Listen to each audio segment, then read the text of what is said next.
OMG! Yen Santos nagsalita na tungkol sa baby raw nila ni Chavez Singson sa latest vlog niya noong July 23 kung saan hot seat ang mga questions mula sa mga netizens. Finally ay nagsalita na si Yen tungkol sa rumor na meron silang love child ni former Ilocos Sur Governor Chavez. Super shock moment ito para kay Yen, lalo pa nang makita ang mga content online sa chismis na 11 years old na raw ang kanilang anak. Ano kaya ang kasagutan niya? VTR. Yung chismis na meron daw po kaming anak ni Manong Chavez. Guys, hindi namin yun anak. Kapatid ko po yun. He's my youngest brother.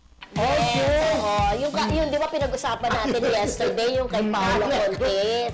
So this time naman, kasi yung first vlog niya, ito yung talagang mga tanong sa kanya, yung mga intriga sa kanya na hindi niya sinasagot. Bilang first vlog niya yon, talagang walang takot niyang parang sinagot. Isa-isa. Parang no holds barred yung nangyari. Na isa-isa yung mga issue pinuputo sa kanya.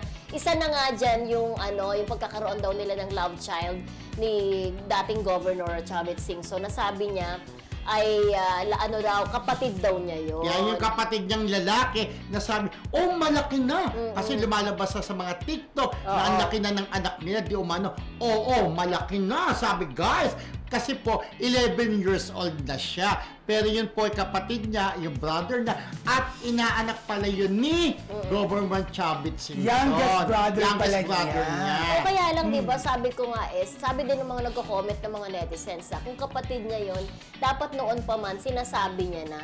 Yeah, ang katwiran naman niya, kasi sabi niya, nung nag-uumpisa pa lang ako sa show business, ito na po yung mga intriga sa akin, ito yung mga issue. Kaya lang, baguan pa lang ako, hindi ko alam kung paano i-handle daw yung ganong sitwasyon. So ngayon nagkaroon siya ng pagkakataon, ayan na, sinabi niya lahat. Pero it took very long time, diba, bago masabi. Tsaka, syempre, meron naman siyang management para magsabi how to handle this, diba? Pero alam so niya, sana, hindi na sana lumaki pa. Pero alam niya, ito chismis din na. Bukod kay Chavez Singson, meron pang isang politiko na nauugnay sa kanya before yun.